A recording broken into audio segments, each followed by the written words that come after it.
All right, guys. Happy Monday. Let's get into it. Monday morning. Hope you had a good weekend.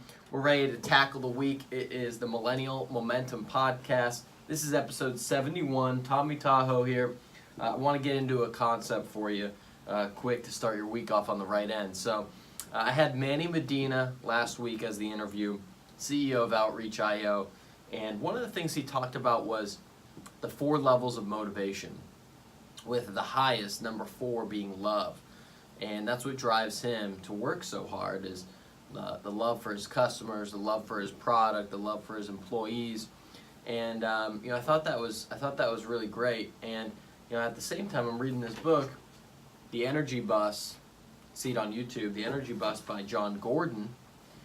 And the whole book is using the bus as a metaphor for building the type of life that you want and the team that you want, whether you're a manager and that's your team of employees, whether you're building an entire business, whether it's just a relationship, building it around the energy and bringing energy to the table. And there's 10 rules for having what he calls an energy bus. And number 8 is about love. And I'm actually just going to read some of this because I think it's really powerful. And John does a great job of describing it. But he says 5 ways to love your passengers. Again, the metaphor for the bus. Number 1 is make time for them. When you love someone or something, you spend time with them. You nurture your relationship with them. You can't nurture business relationships sitting at your desk, just as you can't spend quality time with your spouse if you're watching television. So the key is to come out of your office and get to know your team. Spend time with them. Meet with them individually. Get to know them as people, not just numbers. Just as you attend to a garden, you need to cultivate your team with love.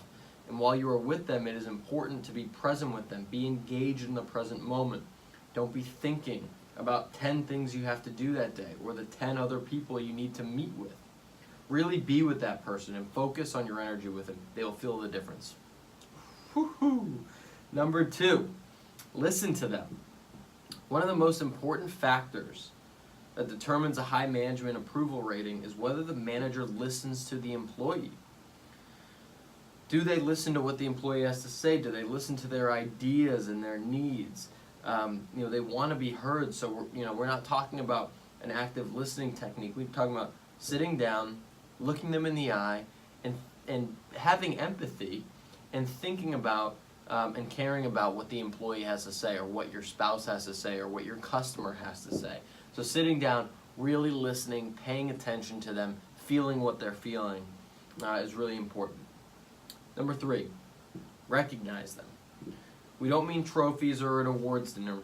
We want you to make it real personal. Honor them for who they are and what they do. Recognize them as a person as much as a business professional. One leader we know sends each employee a personal birthday card with a handwritten note every year. Not just an electric fake signature, but an actual handwritten note. As a side note, a former manager and mentor of mine would write people handwritten notes every single year at Christmas time. Personal. Powerful. While it's not possible to do this in every company, every manager can do this with their team. Another company allows employees to choose the codes for their new products. So they'll choose codes that feature their birthdays or anniversaries or kids' birthdays, and gets you more connected to what you're doing. I think the point is see everyone as a person, and recognize. I know another person that he wants to be the guy that you can call. Obviously, if you're having a rough professional moment, but if your car breaks down on the way to work, or having a personal time, like, you don't have to necessarily be best friends with your boss or with the CEO, but if you can allow yourself to be someone that they can go to for a personal reason, you can break down the barrier and get a lot closer and show you actually care about the person.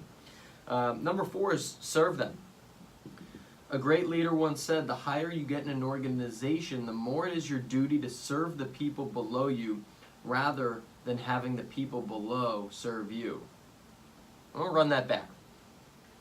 The higher you get in an organization, the more it is your duty to serve the people below you rather than having the people below serve you.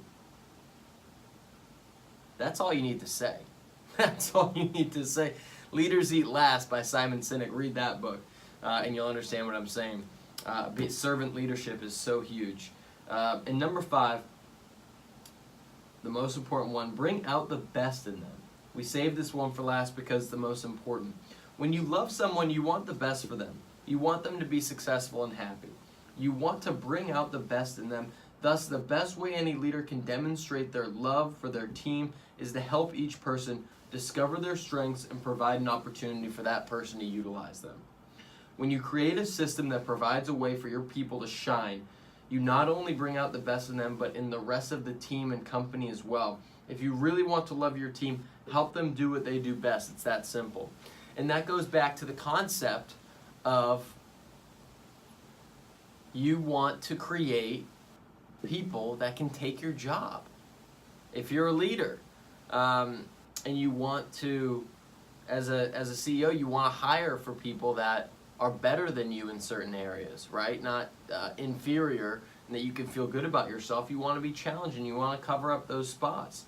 And you want to bring out the best in your significant other. You're not jealous that if they are making more money or if they got that promotion and you're still grinding away or whatever it is.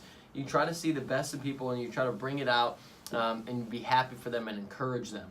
And so I know this is a little, maybe some might say, softer than some of the other episodes, but try to use love this week with your customers, your significant other, your employees, your manager, your boss, the garbage man, your Starbucks barista, your cashier at Trader Joe's, whoever, the person cold calling you, whoever it is, use love, use it to benefit, create your energy bus. Let's go out there and have a great week. I'm fired up. Let's do this thing. Out.